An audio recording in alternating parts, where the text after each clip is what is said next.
Hello and welcome to Freedom Through Astrology, where we're giving you the keys. Take who knows what.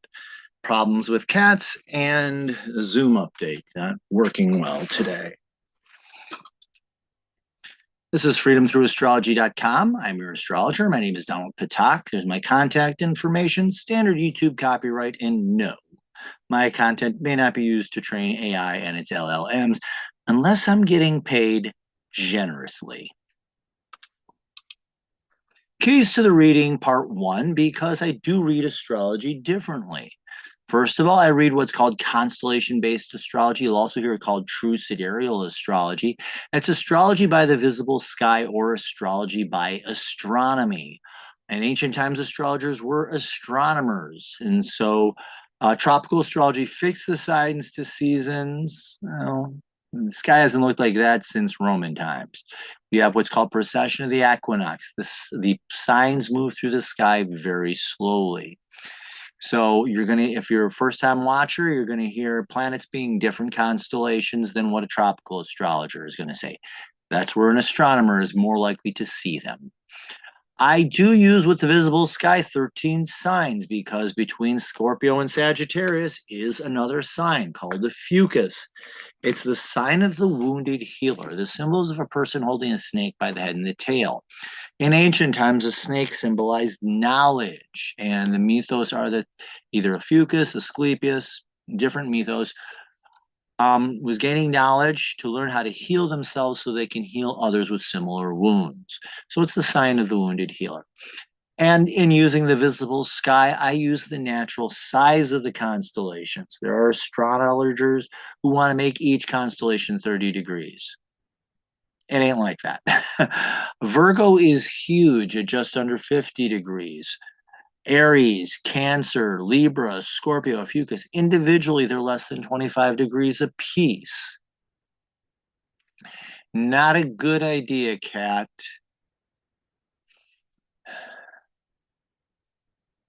So all the constellations are different sizes. I respect that and I follow that. I use what are called astrological midpoints as well because the IAU boundaries are arbitrarily drawn.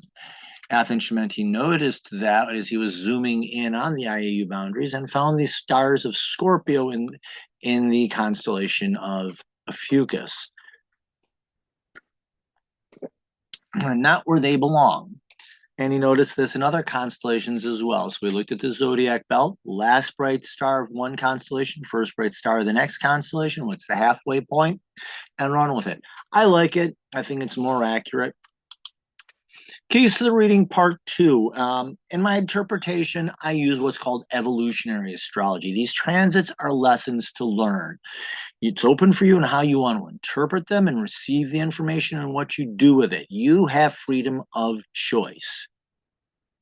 So you can opt for an ideal outcome or a more ideal outcome, or you can work in the shadows. Kind of like my cat Shadow, who's been very grumpy and bad as of late.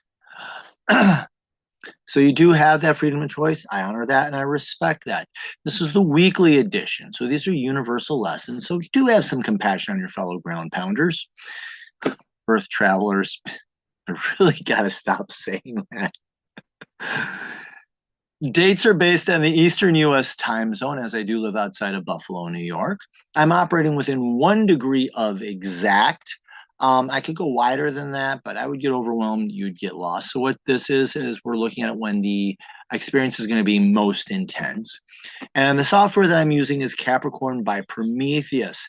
ISAA is working with the developer to get that re-released, and we're shooting for soon. What is that? So do expect when that's available, I'll let you know. It's going to be an awesome experience getting the software updated. And these are the weekly transits for the week of March 30th through April 5th, 2026. We have the sun in Pisces, self-enlightenment or self-transcendence, looking to find your own inspiration. The moon is steady this week. It starts in Leo. We have a long transit in Virgo, and we really don't get a sign change. I think from Saturday and Sunday, we finally get the Libra Scorpio transits, which are much faster. So it's not as active as it really may sound. We do have the full moon in Virgo on April Fool's Day, and that'll be at 2025 Eastern Time or 8:25 p.m. So we'll be able to see a nice, glorious full moon this April 1st. Our active planet for this week is Venus. Focus on relationships, creativity, and some of the literature is even saying rest, recreation, having fun. So do expect a little focus on that. And we do have a sign change this week with Venus entering Aries. So developing some courage in those areas. We are finishing up a long transit, or working towards the end more appropriately. Saturn is sextiling Pluto. And we have no retrograde planets this week. We have finished with our little intense retrograde season. Let's go to our next. Here we go. Get the pen going. And what we will start with the moon is, like I said, we start with it in Leo. Tuesday morning, we go into Virgo. And it's not until Saturday morning that we get into Libra. And then we get that late Sunday or later in the day, I think it's more in the evening, actually, transit into Scorpio.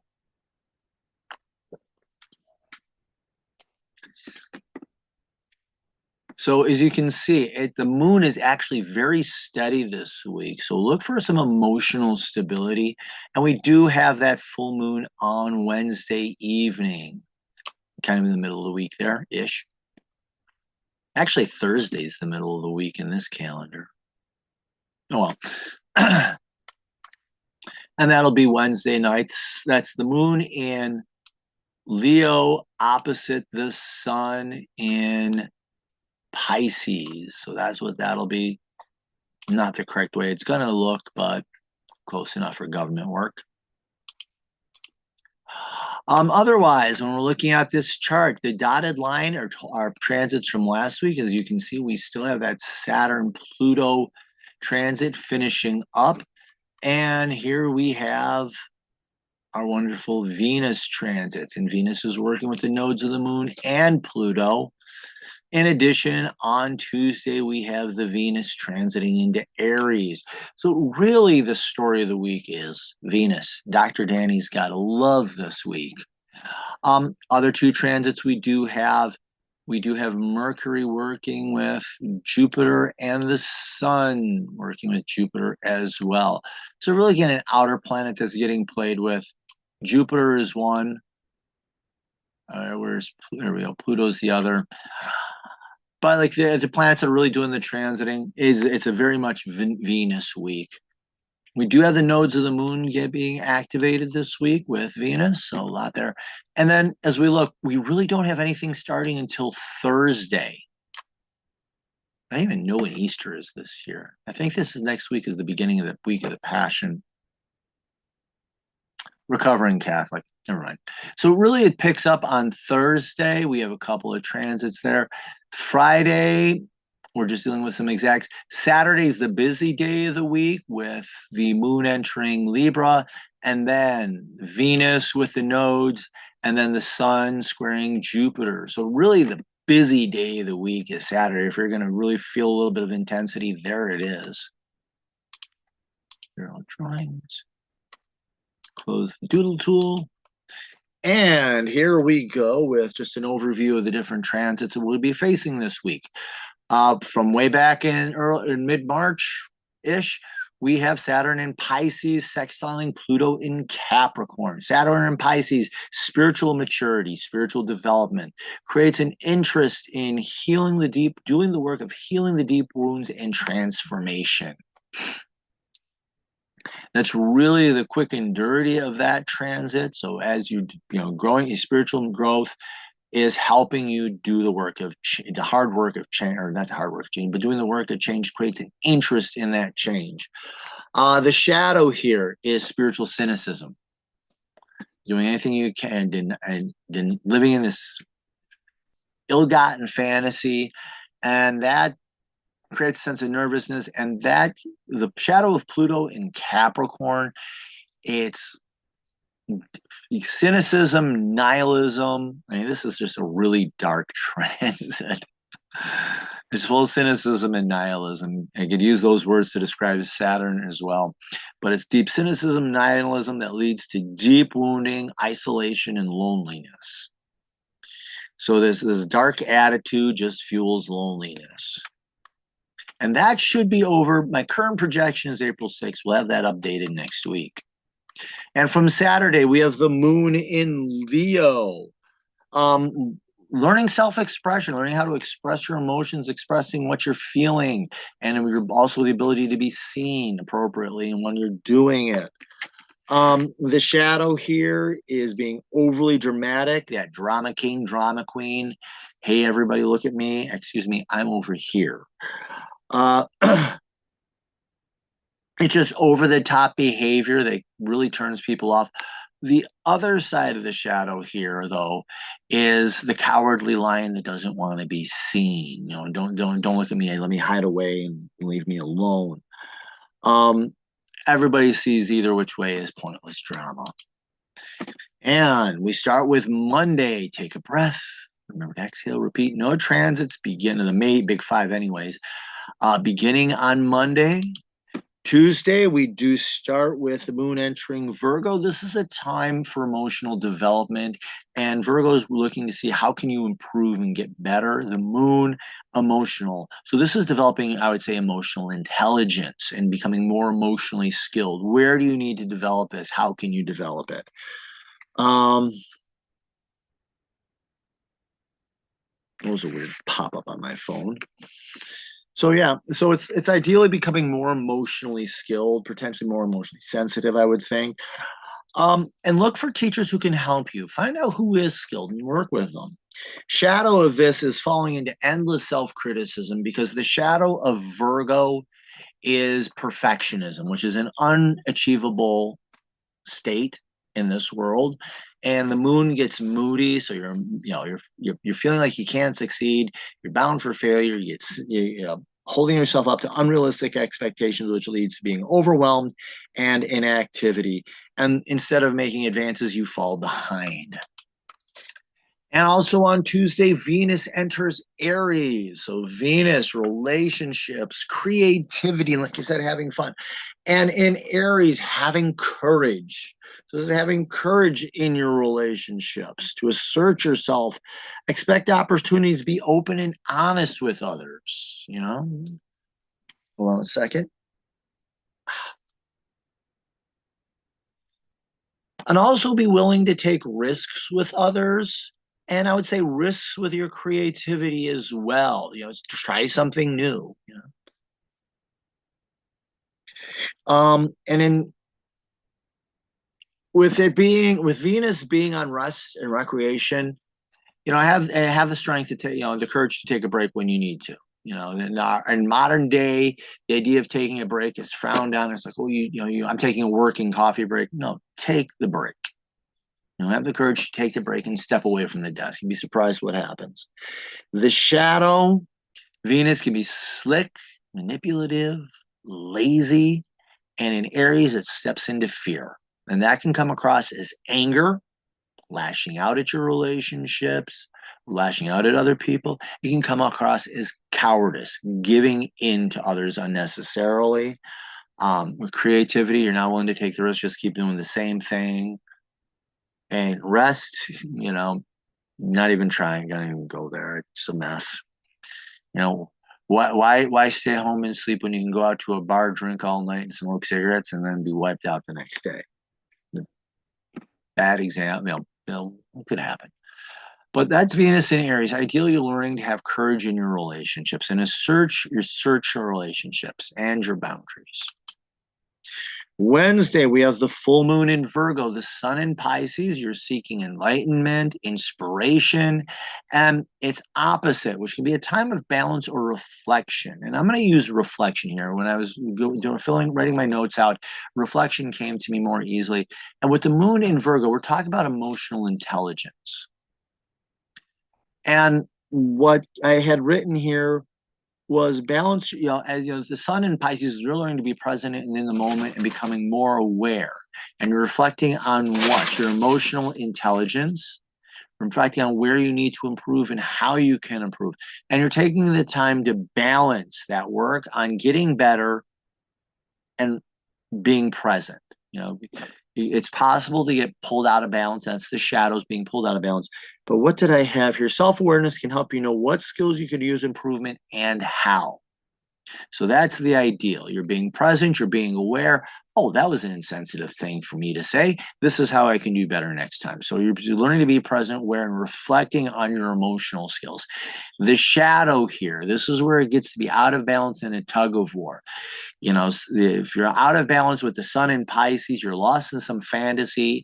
You're so heavenly minded, you're of no earthly good. And if you're out of balance on the side of Virgo, you're so focused on having to do and planning and all that. What did I have? This being too focused on improvement can leave you at a loss for the inspiration that makes the change possible. You can have 10,000 pages of plans and no energy and no inspiration to carry it out. Shadow, get back here now. She's going after the other cats. Sorry about that. She was never like this before. I don't know why. So Thursday, April 2nd, Mercury in Aquarius, trining Jupiter in Gemini. Mercury in Aquarius, independent thinking, independent learning. What interests you? Why? Go for it. Be independent. Be open-minded. And this is supporting the opportunity to learn and developing self-confidence in your ability to learn, self-confidence in your ability to communicate. And it's that when you're learning what you want to learn, that's what helps to create the meaningful victories in those areas. And it helps you to value learning as well. The shadow, Mercury can get distracted, scatter-minded, but in Aquarius, it's either acting out to get a reaction from people or it's selling out to fit in. And instead of supporting learning and the opportunity to learn, it creates a crisis of confidence. Either overconfident, you know it all, you can't learn anything, or underconfident, can't learn it, can't master it, so why bother trying? And that fuels superficial learning or shallow communication at best. It's supporting failure, and it supports that, like I said, that crisis of confidence becomes a point of failure. We can't tell if that's dusk or dawn crying. And on Thursday, we have another Venus transit. Venus in Aries squaring Pluto in Capricorn. Venus in Aries, like I said, the courage in your relationships, creativities, or willingness to take a break. A square ideally is a challenge that strengthens you. And as you're learning how to that courage and assertiveness, this is strengthening your ability to transform, heal, transform, and become better and become more skilled in these areas. And what else did I have? Yeah, this helps you face your unconsciousness or your unconscious fears, transform, heal deep inner wounds. And this is strengthening your ability to grow and change. The shadow here, this is that slick and manipulativeness that's rooted in fears, and that can be either anger, it can be cowardice. The square becomes a stumbling block that leads, and this fuels cynicism, it fuels nihilism, and in Capricorn, that leads to isolation and loneliness. It can also be a bit of a control freak, slick and manipulative control freak. Yeah, like you need that. And it just fuels a disaster, in my opinion. Friday, take a break. Remember to exhale, reprieve. Take a breath. Inhale, exhale, repeat. On Saturday, and this is the busy day of the week. We got a lot going on Saturday. First of all, the moon enters Libra, so do learn how to take the breaks when you need them. An emotional break as well.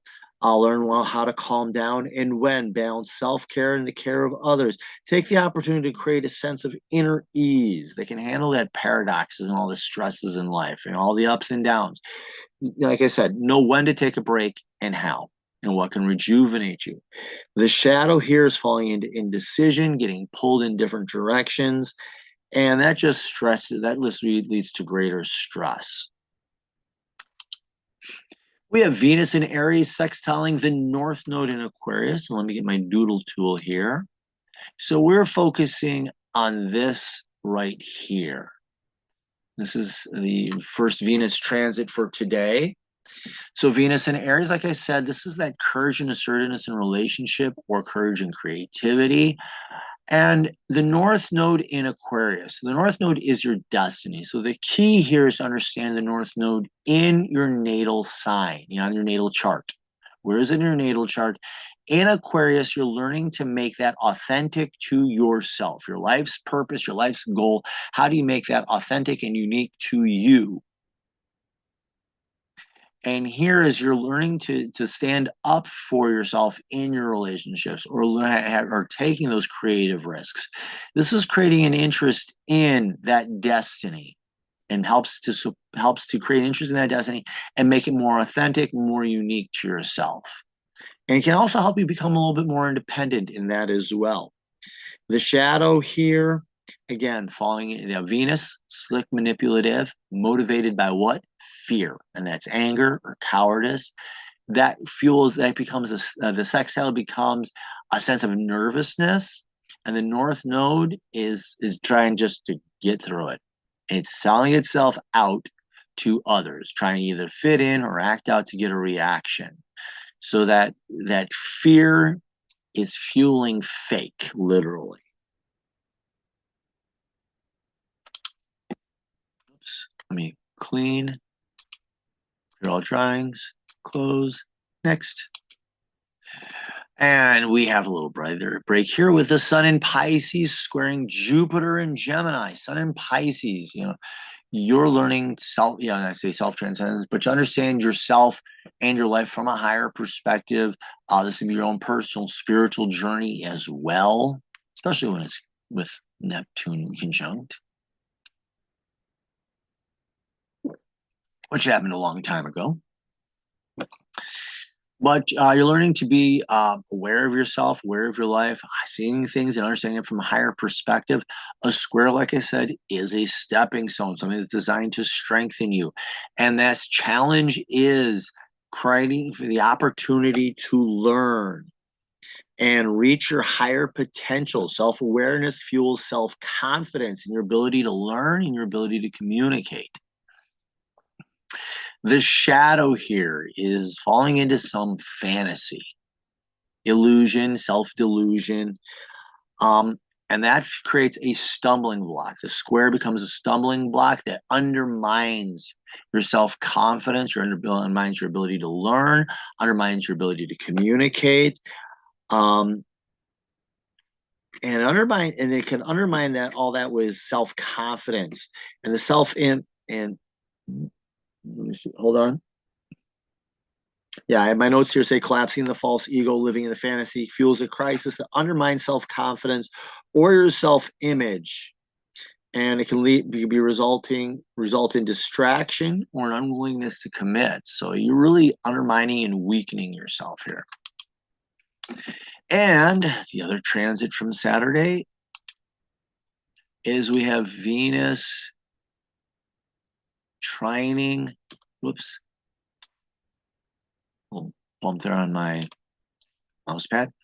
Venus trining the South Node. As you're having the courage to stand up in your relationship, stand up for your creativity, or take risk in your creativity.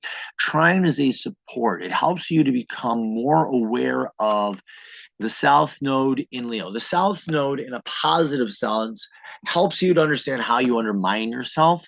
And in Leo, how are you undermining yourself with pointless drama? How are you undermining yourself by being a drama king or a drama queen?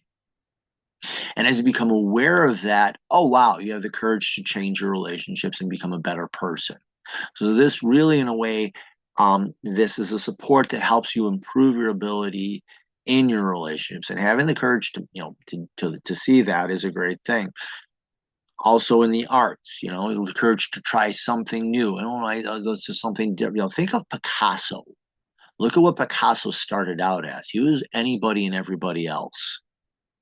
And he had that blue period, or his color, all the different colors, where he did everything in one color or something weird like that. And then he fell into Cubism, or developed Cubism, and went into that school. And just look at all the different ways he changed. It's kind of an idea here with the arts. Taking risks and being willing to change rather than staying stuck in the past, doing the same thing over and over again. The shadow here is falling into those fear relationships, being slick and manipulative, and that's fueled by fear, supports the pointless drama of the past, and it reinforces it.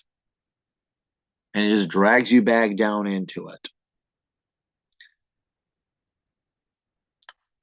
And let me clear this out. Clear, close.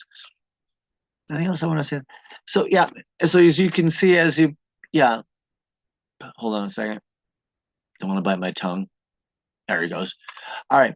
So as Venus develops courage in relationships, it helps to support becoming more authentic and independent in your personal destiny, or your purpose in life, or why you're here.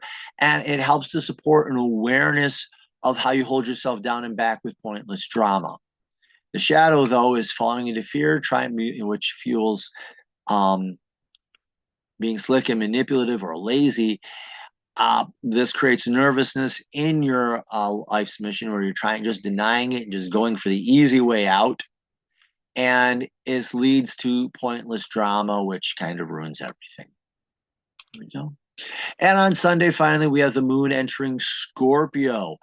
Open up your own deep truths and learn how to face them, and face your deeper feelings as well. Be willing to go beyond superficial and dig deeper. Life can appear to be a little bit more intense, and powerful moods can arise. Face them in order to learn from them. So this is emotional depth. You're exploring your emotional depth and becoming more aware of it, and facing your own deep truths. The shadow here is shadow of the moon is falling into a foul mood, and in Scorpio, do I really need to go into the shadow of Scorpio? Can be way too intense, way too moody, way too dark. It's ruled by both Mars and Pluto, so it can be very angry, very violent, very nihilistic, etc.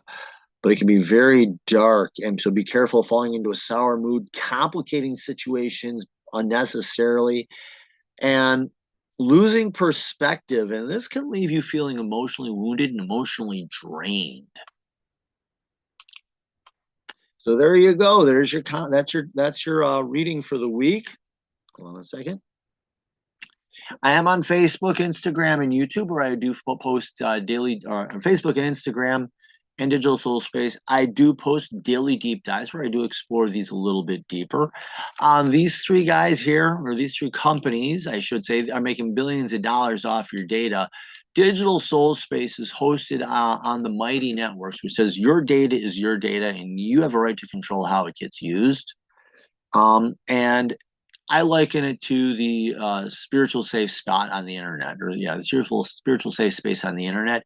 I do astrology, but we got astrology, we have tarot, we have people who practice mediumship, a wide variety of spiritual practices. What else is on there? Different oracle cards, you name it, it's on there some way, shape, manner, or form. And different challenges as well that help you grow spiritually. There's a lot of different things on there for great moderators to keep it to being a troll-free zone. There's a free version, there's a paid version. Free version, for a month, you get full access, and then you get limited access. But with the paid version, you get full access to the site. All the money that's used on the paid version goes to maintain and pay for the hosting of the site and everything that's on there. And again, the more people that join, the lower that price drops. So it's a great place to be. I enjoy being on there.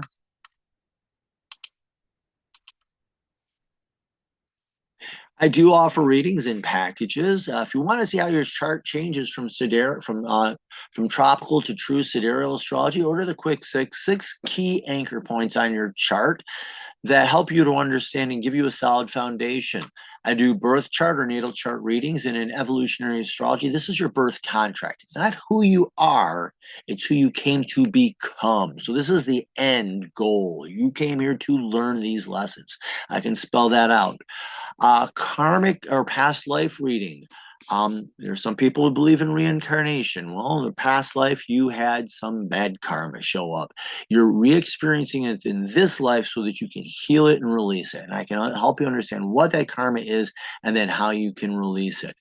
If you're a one and done, it's a special lesson that you came here to learn. I'll let you know what the lesson is and how you can heal it. I do horoscopes. Hey, it's why you're watching the video. I do 1 year, any 12 months in a row, any 3 months in a row, or any 1 month. And for that 1 month, it can be new moon to new moon, or first of the month to the end of the month, or any 30 odd days in a row. And then I do offer packages that combine different readings together for you. I do a wide variety of different readings. So thank you very much. Like, follow, share if you enjoy this. If you go on my website, you get a pop-up for a newsletter. All you need is an email. It's a once-a-week newsletter that gives you a summary of the week and a personal other insights that I have that I don't normally share in the video. But they may come in a version of them may come out in the usually it's related to an important weekly transit that I explore much, much deeper than I do in my daily deep dives or other insights that I gain. So do sign up for that newsletter. Like, follow, share. Remember, in the visible sky, your life changes. Thank you very much. Have yourself the best week possible. And hopefully I survive Shadow and her moods.